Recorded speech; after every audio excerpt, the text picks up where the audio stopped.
여러분 우리말에 병 주고 약 준다는 말이 있죠. 이게 긍정적인 의미에서 쓰여지는 말입니까? 부정적인 의미로 쓰여지는 말입니까? 네, 이게 이렇게 썩 좋은 말은 아니잖아요. 병 주고 약을 준다. 병 줄 때는 언제 있고 또 약 주면서 생색낸다는 거 아니에요. 그런데 엄밀한 의미에서 생각을 해보면은 병만 준다. 그 병만 주면 어떻게 할 겁니까? 어쨌든 병을 주었으면 나아야 될 거 아니에요. 그 나으려면은 약이 있어야 되는데 그래도 병을 줄 때는 주었지만 그래도 약을 주어서 치료할 수 있고 고침받을 수 있으면은 감사한 것 아니겠습니까? 실제로 병을 주고 약을 줄 때는 그 병을 통해서 고치고 싶은 것이 있기 때문에 병을 주는 것이고 또 그것을 고칠 수 있도록 약을 주어서 은혜를 베푸는 것입니다.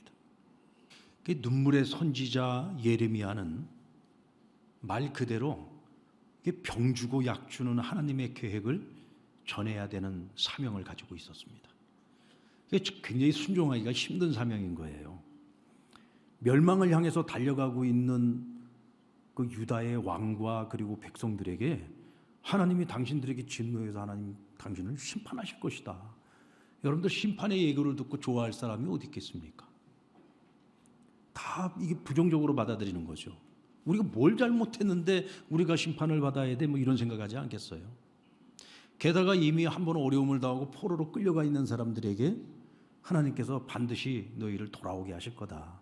70년이라는 시간이 다 차고 나면 반드시 하나님 돌아오게 하신다. 이 예언을 전할 때에도 그것을 듣는 사람의 입장에서 생각을 해보면은 과연 그것을 받아들이는 일이 쉬웠겠느냐고요. 아니 우리가 지금 포로가 되어서 남의 나라 이렇게 끌려와 있는데 우리가 다시 돌아간다고? 이게 말이나 돼? 아니 우리가 이런 어려움을 당하고 포로로 끌려올 때는 언제고 또 우리를 또 다시 돌아오게 한다고? 이거 병 주고 약 주는 거 아니야?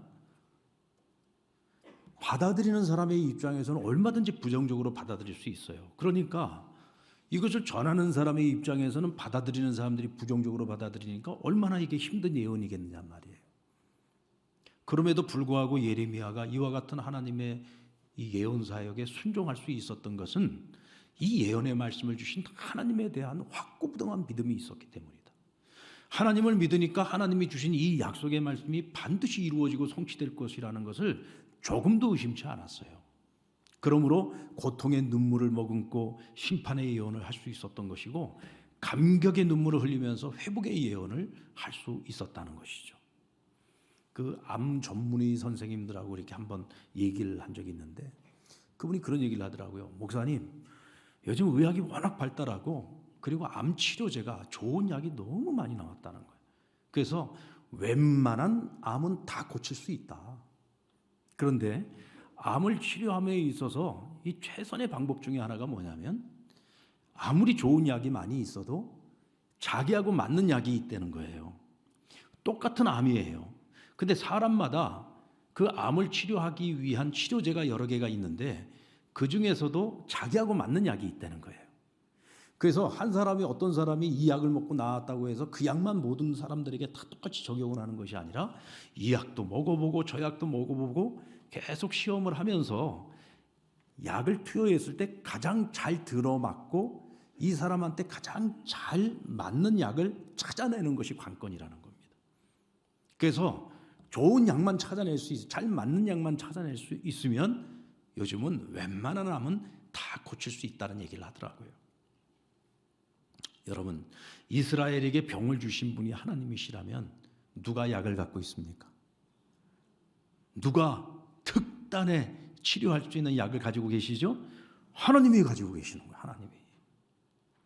그런데 하나님께서 그 병을 고칠 수 있는 그 특단의 약을 오늘 우리가 함께 읽었던 본문 말씀에 분명하게 명시해 주고 계십니다. 우리 15절 말씀을 같이 한번 읽어보겠습니다. 시작.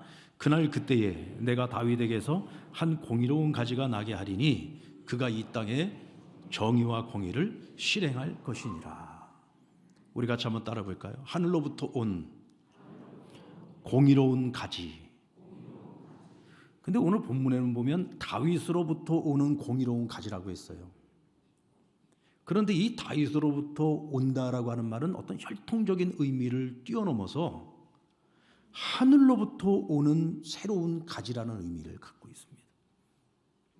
이는 이 공의와 정의의 문제를 온전히 해결할 수 있는 존재는 땅의 존재가 아니라 하늘의 존재라서만 가능하다는 거예요. 왜 그럴까? 성경은 로마서 3장 10절에서 뭐라고 했습니까? 모든 사람이 죄를 범하였음에 의인은 없나니 하나도 없다고 했습니다. 그러니까 이 세상의 모든 사람은 다 죄를 범했어요. 죄인이 죄인을 대신할 수 없죠. 그러므로 땅에서 난 자, 육으로 난 자 가운데에서는 하나님의 그 뜻, 하나님의 정의와 공의를 이 땅에서 실현시킬 수 있는 자가 없다는 거예요. 그래서 반드시 하늘로부터 와야 되는 겁니다. 그런데 오늘 하나님께서 말씀하시는 것은 하늘로부터 오는 세 가지가 있어서 이 세 가지로 말미암아 나의 정의와 나의 공의를 이 땅에서 실현하도록 만들 것이다 그랬어요. 그럼 이 세 가지가 누구냐? 우리가 잘 알고 있는 것처럼 이 땅에 인간의 몸으로 입고 오신 바로 예수 그리스도신 거죠. 그 예수 그리스도께서 우리의 대속제물이 되어 주셔서 우리가 받아야 될 형벌을 예수님이 대신 받으신 거예요. 자신이 피 흘리심으로 자기를 희생시키심으로써 우리가 구원을 얻을 수 있는 길을 열어주신 거죠. 그래서 그 예수 그리스도를 믿는 모든 사람들에게 구원을 선물로 주시고 영원한 생명을 얻게 하여 주시고 하나님 나라를 기업으로 받을 수 있는 은혜와 축복을 우리에게 허락해 주신 겁니다. 바벨론 포로되었던 백성들이 이 70년 후에 돌아간다고 하는 이 회복의 약속을 받았을 때 그들이 생각할 수 있는 회복은 어떤 회복이었을까요? 지리적인 회복 아니겠습니까? 바벨론의 포로로 끌려와 있다가 예루살렘으로 돌아가는 거니까 지리적인 회복이겠죠. 또 잃어버렸던 나라를 다시 회복하는 거예요. 그러니까 이스라엘의 회복을 생각하는 겁니다. 사실 이것도 불가능한 일처럼 보이지만 그러나 그들이 희망을 가지고 기대를 걸 수 있다면 이런 희망과 이런 기대를 가질 수 있는 거겠죠. 그런데 여러분, 오늘 하나님께서 말씀하시는 것은 여기에 국한되어 있지 않습니다. 여기서 한 걸음 더 나아가죠. 하늘로부터는 세 가지가 와서 이스라엘만을 구원하는 게 아니에요. 이스라엘만을 지리적으로 회복시키는 건 아니에요. 이거는 그냥 하나의 예표일 뿐인 것입니다. 도저히 불가능한 나라를 잃어버리고 포로로 끌려간 백성이, 나라도 없는 백성이 나중에 다시 예루살렘으로 돌아간다, 본국으로 돌아간다, 누가 상상이나 했겠습니까? 그런데 여러분, 우리는 알고 있지 않습니까? 2000년 전, 아니 그 훨씬 그 이전에 하나님께서 이스라엘 백성들을 다시 예루살렘으로 돌려보냈어요, 안 돌려보냈어요? 돌려보냈잖아요. 우리는 성경의 증거를 통해서 분명히 그것을 알고 있지 않습니까? 자, 그러면 그 이스라엘 백성들은 이제 무엇을 믿어야 됩니까? 약속하신 것이 성취가 되었으니까 그 약속의 성취를 보고 무엇을 믿어야 되느냐? 하늘로부터 오는 세 가지가 정의와 공의를 이룰 것이라는 이 약속을 믿어야죠. 이 약속의 말씀은 어떻게 이루어졌어요? 2000년 전에 아기 예수가 이 땅에 오시고 33년의 공생의 기간, 그리고 맨 마지막에 단 하루에 인류의 모든 죄의 문제를 해결하셨잖아요. 사단의 권세를 물리치셨잖아요. 그리고 우리에게 구원의 길을 열어주시지 않았습니까? 할렐루야. 그것도 여러분 이루어졌어요, 안 이루어졌어요? 이루어진 사건이에요. 자, 그럼 오늘 이 시대를 살고 있는 저와 여러분은 오늘 이 말씀을 대할 때 우리는 어떤 생각을 가져야 되고 어떤 마음을 가져야 되느냐? 70년 포로 귀환이 이루어진 것을 우리는 역사를 통해서 알고 있고, 하늘로부터는 세 가지로 오셔서 이루실 하나님의 뜻을 완성하시는 예수 그리스도, 그분도 오셨어요. 그렇다면 우리에게는 아직 성취되지 않은 또 하나의 약속이 있죠. 그게 뭡니까? 다시 오실 예수 그리스도예요. 그래서 오늘 우리는 성탄을 기다린다라고 할 때 2000년 전에 오신 아기 예수만을 기념하고 축하하는 것으로 끝나서는 안 되고 무엇을 믿고 기다려야 돼요?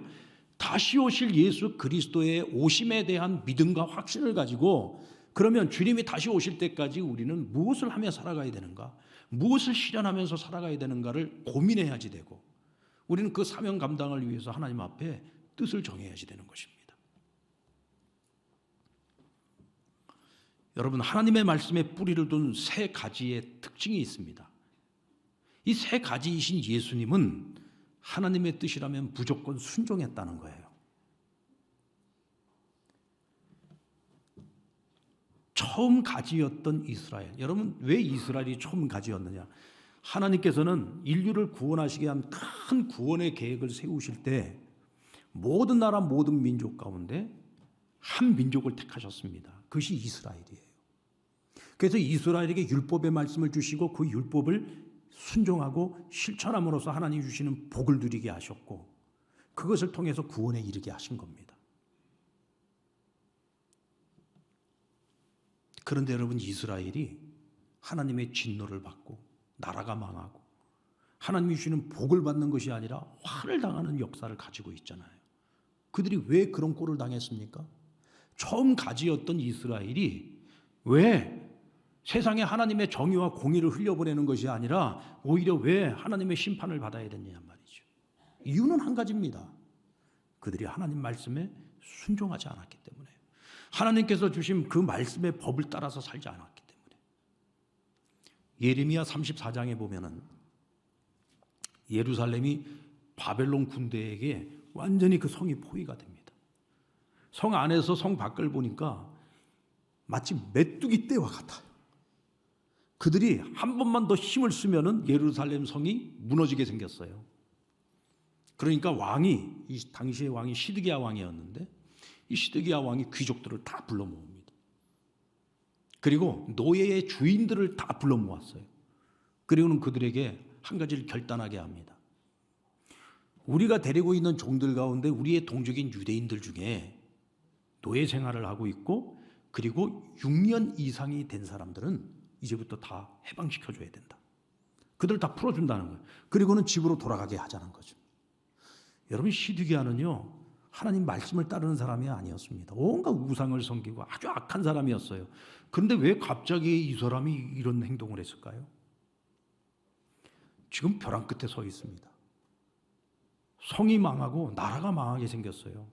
그러니까 이 시드기야가 왜 하나님이 이렇게 진노하시고 우리를 지금 망하게 하시는 걸까? 이걸 생각을 하다 보니까 하나님이 우리가 지켜야 될 법 가운데에서 우리가 지키지 않아서 하나님이 가장 우리를 가증히 여기는 것이 무엇이었는가를 살펴봤어요. 그랬더니 안식일법을 지키지 않고 희년의 법을 지키지 않은 거예요. 그러니까 안식일법과 희년의 법이 뭐냐? 하나님께서는 제7년째가 되는 그 해에는요, 그 집에 있는 노예들, 특히 이 동족으로서의 그 노예들 가운데 6년 이상 된 사람들은 반드시 자유와 해방을 주도록 돼 있었습니다. 희년의 법도 마찬가지예요. 50년이 차면 반드시 그들을 돌려보내야 돼. 그런데 이건 사람에만 해당되는 것이 아니라 땅도 휴경을 해야지 돼요. 그 제7년째 되는 애는 땅도 씌워야지 되는 것이고, 50년째가 되면 땅도 씌워야 되는 것이었습니다. 그런데 당시에 권력을 가지고 있는 사람들, 재력을 가지고 있는 사람들이 욕심을 내요. 욕심을. 그래서 가진 자들이 가지지 못한 자들 중에서도 가장 천한 사람들이 누구예요? 노예들 아닙니까? 이 사람들을 또 착취하는 거예요. 해방을 안 시켜줘요. 하나님의 법을 어기는 겁니다. 하나님이 그것을 보고 너무 진노하셨어요. 그리고는 결국은 하나님께서 이스라엘 멸망을 결단을 내리셨던 겁니다. 그것을 알고 이제 우리가 이제라도 회개하자는 거죠. 그러면 하나님 우리를 구원하시지 않겠나 하는 일말의 희망을 갖게 된 겁니다. 자, 그런데 여러분, 이 전략이 맞아 떨어졌을까요? 안 맞아 떨어졌을까요?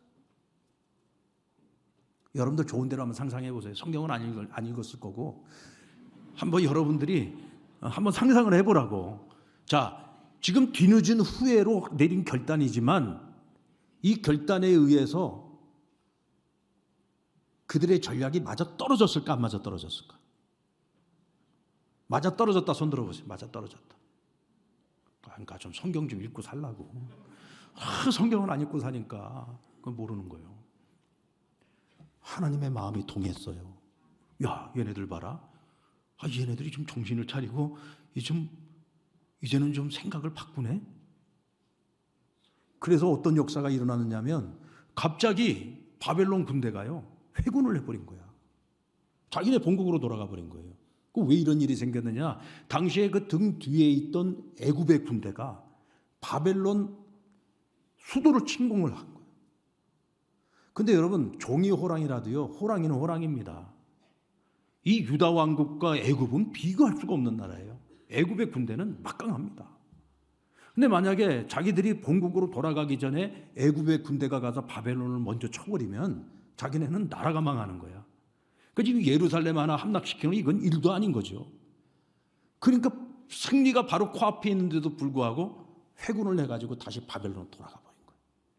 자, 이 일을 하신 분이 누구예요? 그렇죠. 이 일을 행하신 분이 하나님이십니다. 할렐루야. 자, 근데 여기까지는 다 좋았는데 바벨론에 회군을 하고 나니까 왕도 귀족들도 이 노예의 주인들도 갑자기 마음이 바뀌었어요. 왜?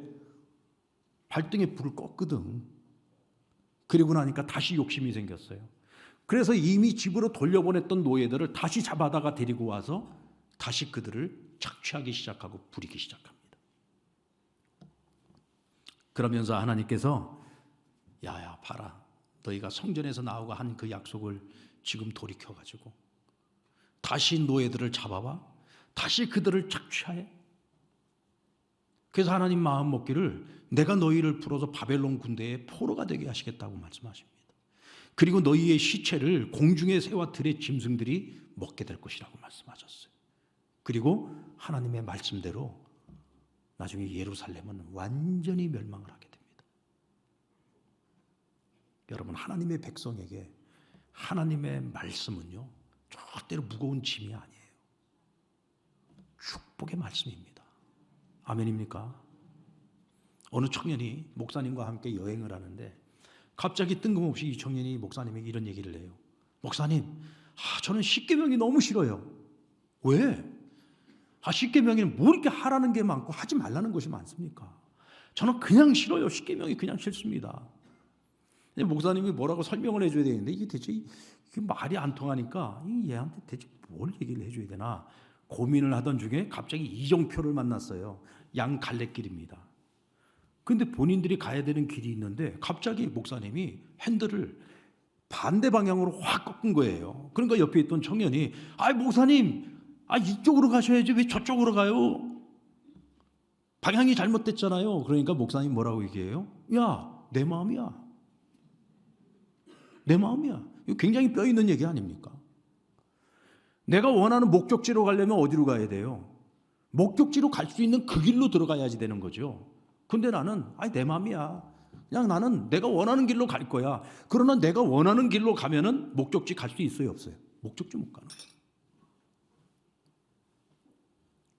여러분, 우리가 살다 보면 때로는 운전을 하다가 이 신호등이 굉장히 우리를 불편하게 할 때가 있습니다. 시간은 없어요. 약속 시간은 다 돼가고.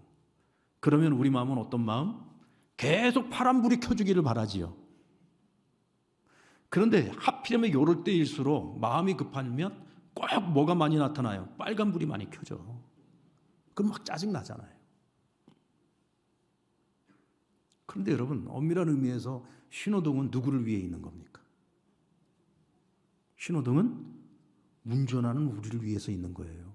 만약에 신호등이 없다고 생각해 보세요. 사람들이 지 멋대로 운전을 하고 다닌다고 생각을 해보십시오. 그럼 우리가 안전하게 운전할 수 있겠어요? 안전하게 길을 다닐 수 있겠습니까? 하나님의 말씀은 똑같은 겁니다. 여러분, 하나님 말씀이 어떻게 내가 다 듣기 좋은 말씀만 있겠어요? 어떻게 내가 듣고 싶은 말씀만 들을 수 있겠어요? 거기는 교훈도 있고 책망도 있고 내가 듣기 싫은 말씀도 있고 순종하기 싫은 말씀들도 있을 거예요. 그러나 그것을 내가 지켜야만 하나님이 약속하신 복을 내가 누리는 거예요. 지금 당장에 내가 그걸 받아들이기 싫다고, 내가 이거 순종하기 싫다고 해서 내가 그것을 거부하고 거절하면 하나님이 내게 약속하신 복은 내 것이 될 수가 없는 거예요. 오히려 그것 때문에 화를 당하게 되는 겁니다. 하나님의 말씀은 절대로 짐이 아니라는 사실을 기억하시기 바랍니다. 절대로 짐이 아니에요. 하나님이 우리에게 주시는 축복입니다. 예수님께서도 여러분 늘 아버지 뜻에 순종하지 않으셨습니까? 마지막 십자가에서 물과 피를 다 쏟으시고 완전히 탈수된 상태에서 정말 정신이 오락가락하는 상태였을 겁니다. 그런 가운데서도 주님은 마지막까지 자기 영혼을 하나님께 맡기면서 끝까지 순종하셨잖아요. 결국 그 순종이 오늘의 저와 여러분을 있게 한 것 아닙니까? 오늘 이 시대의 문제는 뭘까요? 오늘 이 시대의 문제는 여러분 세상이 악한 겁니까? 아니면 그리스도인들이 악한 겁니까? 여러분 우리가 예배를 안 드립니까? 우리가 말씀을 모릅니까? 뭐 우리가 솔직히 성경을 많이 읽지는 않지만 그래도 성경 몇만치 읽었고 성경 공부도 했고 그래도 성경 조금은 알잖아요. 그죠? 예. 양심에 양심에 손을 대고 또 기도 생활도 뭐 기도 안 한다 하지만 우리 한국 교회 성도들만큼 기도 많이 하는 성도들도 없어요. 선교도 얼마나 열심히 합니까? 근데 왜 세상이 안 바뀌어요? 왜 대한민국이 안 바뀝니까? 왜 자꾸 세상은 더 악해지고 있죠?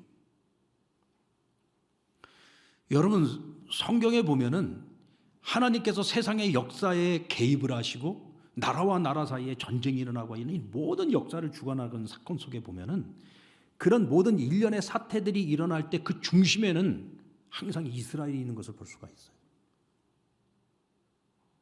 하나님께서 이스라엘을 심판하시기 위해서 북이스라엘을 사용하셨고 남유다를 심판하시기 위해서 바벨론을 사용하셨고 아까 말씀드린 대로 애굽도 사용하시고 주변에 있는 나라들을 사용하시면서 세계 전쟁이 일어나게 만드신 거예요.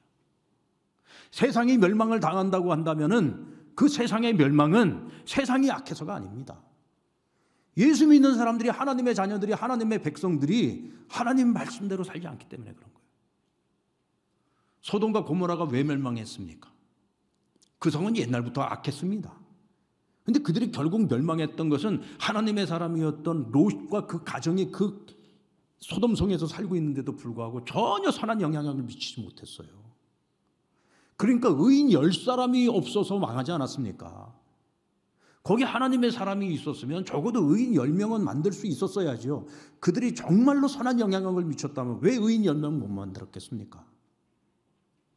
하나님의 사람들이 말씀대로 살아가지 않으니까 그 땅을 변화시키지 못하는 거예요. 그리고 그 결과는 하나님의 심판이고 멸망인 겁니다. 주님께서도 우리에게 말씀하시기를 너희가 주여 주여 아무리 외친다고 할지라도 하나님의 말씀을 지켜 행하지 아니하면 하나님께서도 우리를 모르신다고 했어요. 사랑하는 여러분, 하나님 말씀 앞에 순종하는 저와 여러분 되기를 바랍니다. 하늘로부터 오는 세 가지, 예수 그리스도께서는 정의와 공의를 자신이 가지고 있는 어떤 힘과 능력으로 성취하신 것이 아닙니다.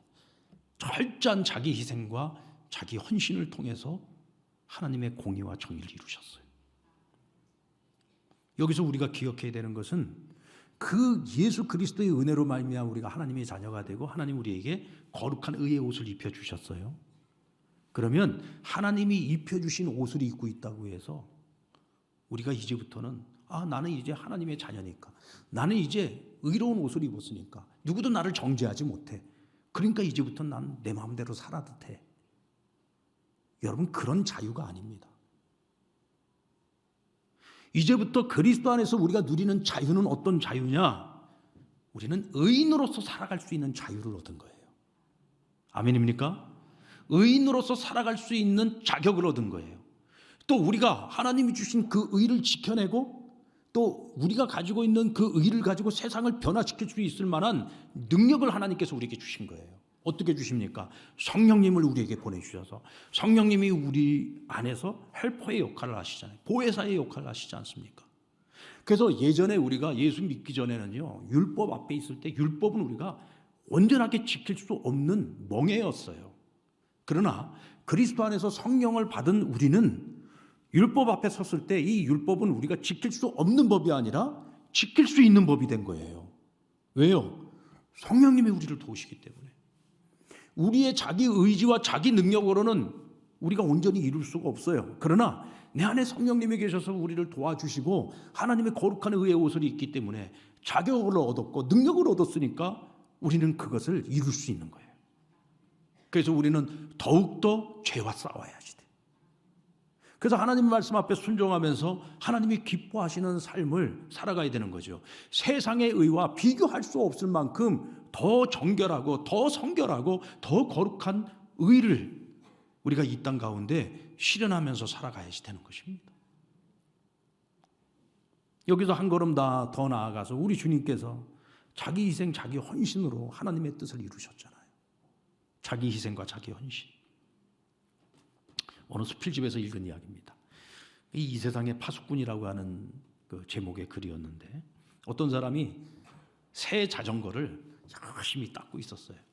그 모습을 한 어린아이가 옆에서 이렇게 지켜보고 있다가 부러운 눈으로 지켜보고 있었죠. 그러다가 아저씨에게 물었습니다. 아저씨, 그 자전거 비싼 자전거죠? 근데 이 아저씨도 이 자전거 가격을 몰라. 몰라? 이거 우리 형이 나한테 사준 거야. 아, 그래요? 그러면서 이 아이가 나도. 그리고는 그 다음 말을 하려고 하는데 이 아저씨는 스스로 생각하기를, 이 아이가 이렇게 말할 거라고 생각을 했어요. 나도 자전거 사주는 형이 있었으면 좋겠다. 그런데 막상 아이가 그 다음 말을 하는데 전혀 생각지 못했던, 전혀 뜻밖의 말을 아이가 합니다. 뭐라고 얘기했을까요? 나도 그런 형이 될 수 있었으면 좋겠어요. 나도 그런 형이 될 수 있었으면 좋겠어요. 받는 입장이 아니라 주는 자가 되고 싶은 거예요. 그러면서 이 아이가 하는 말이, 내 동생은 심장병이 있어요. 그래서 조금만 움직여도 내 동생은 숨을 헐떡거려요. 자전거를 줘도 내 동생은 자전거를 탈 수가 없어요. 그렇지만 저는 제 동생에게 자전거를 사주고 싶어요. 여러분, 그 마음이 너무 순수하지 않습니까? 여러분, 그런 순수한 마음이 있으십니까? 가져도 더 갖고 싶지 않아요? 누군가가 너무 좋은 거 가지고 있으면 그거 뺏어서라도 내 것으로 만들고 싶은 마음 없습니까?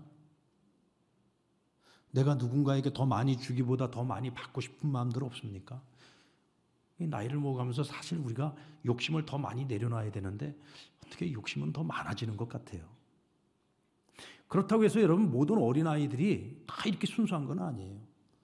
요즘 아이들 보면은 촉법소년이라는 법을 이용해가지고, 나는 촉법소년이기 때문에 나는 무슨 짓을 해도 나는 죄의 처벌을 받지 않는다고 어린아이들이 어른보다도 더 흉악한 일을 저지르는 아이들도 있습니다. 얼마 전에 보니까 초등학교 6학년 아이들이, 남자아이들, 여자아이들이 등치가 큰 녀석들이요.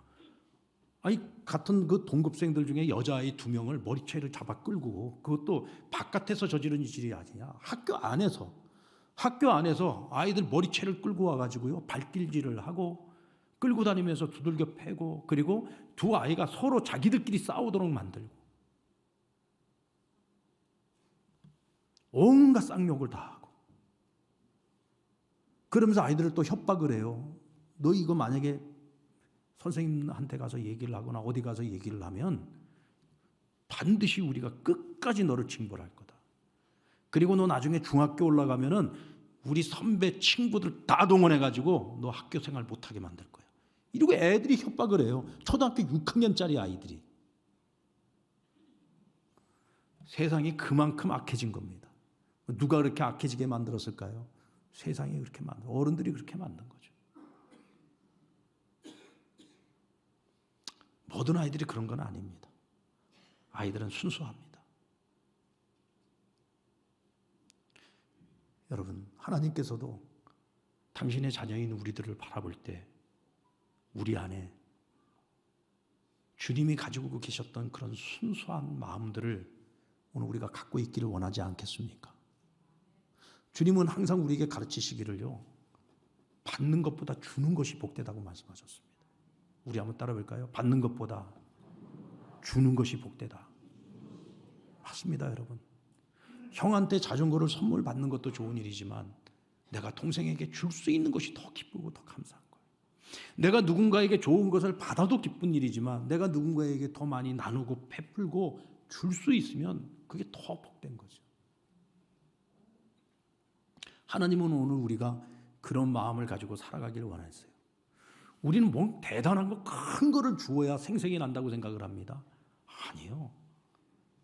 내가 누군가와 함께 나누려고 할 때 이까짓 거 이거 나눈다고 누구에게 얼마나 도움이 될까? 아닙니다, 여러분. 당근을 생각해 보세요. 여러분, 당근 안 하십니까? 당근에서 우리가 나누는 것들을 보면 그 별것 아닌데도 이게 정말로 필요로 하는 사람에게는 지극히 싼 가격으로 그걸 구입을 해가지고 내가 아주 실용적으로 효과적으로 쓸 수 있는 거잖아요, 그죠? 여러분, 그건 돈 받고 하는 거지만 우리가 하나님이 주신 마음 가지고, 나도 예수님을 통해서 하나님께 거저받은 구원, 거저받은 은혜가 있잖아요. 그래서 내가 늘 받기보다는 주고 싶은 마음, 더 많이 나누고 베풀고 싶은 마음 때문에 내가 많든 적든 내가 할 수 있는 범위 내에서 작은 것일지라도 그것을 같이 나눌 때 그것을 필요로 하는 사람들에게는 얼마나 큰 위로가 되고 격려가 되고 희망이 되고 소망이 되겠습니까?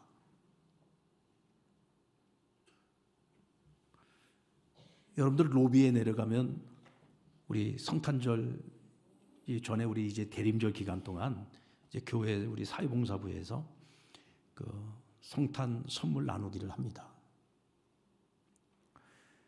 그래서 제가 한번 물어봤어요. 아이, 금년에는 얼마나 들어왔습니까? 그랬더니 작년에 비해서 한없이 적게 들어왔다는 거예요. 내가 아이고, 요즘 우리 교인들이 사는 게 힘든가 보다. 그런 생각이 들면서도 또 한편으로는 우리가 너무 큰 거를 하려고 생각을 해서 못하는 게 아닐까라는 생각을 해봤습니다. 여러분, 작은 것들이 함께 모아주면 우리가 큰 일을 할 수 있거든요. 자꾸 내가 너무 큰 것을 하려고만 하지 마시고요. 작은 거, 내가 할 수 있는 거, 지금 당장에 내가 함께 나눌 수 있는 것이 있으면 그것을 같이 나누면 이번 성탄절에도 누군가의 도움이 있어서 위로가 되고 눈물을 닦아줄 수 있고 조금이라도 힘이 되어줄 수 있는 분들과 사랑을 나눌 수 있다면 그건 정말 값진 일 아니겠어요? 하나님의 정의와 공의를 이루어간다라고 하는 것은요, 이미 예수님께서 이루셨고 그 하나님의 정의와 공의를 우리가 이 땅 가운데서 계속해서 우리 믿는 사람들이 그것을 이루어갈 때 우리가 무슨 대단한 일을 해서 그것을 이루어가는 것이 아니라는 거죠. 할 수 있는데 안 하면 안 되는 것이고, 할 수 있을 때 내가 작은 것이라도 우리가 함께 나누고 실천할 때 그것을 통해서 하나님의 정의와 공의는 우리가 살고 있는 이곳에서 우리 신앙 공동체 안에서부터 함께 이루어갈 수 있는 것이라고 생각합니다. 여러분, 이번 성탄이 그런 마음 따뜻한 성탄이 되었으면 좋겠어요. 자기 희생과 헌신을 통해서 우리가 하나님의 정의와 공의를 이 세상 속에서 더 이루어 갔으면 좋겠어요. 그래서 나만 마음 따뜻해지는 것이 아니라 나를 통해 더 많은 이웃들이 마음 따뜻해지는, 그래서 하나님을 알고 하나님의 공의와 정의를 그들도 함께 누릴 수 있는 그런 복된 성탄, 복음의 성탄이 되었으면 좋겠습니다.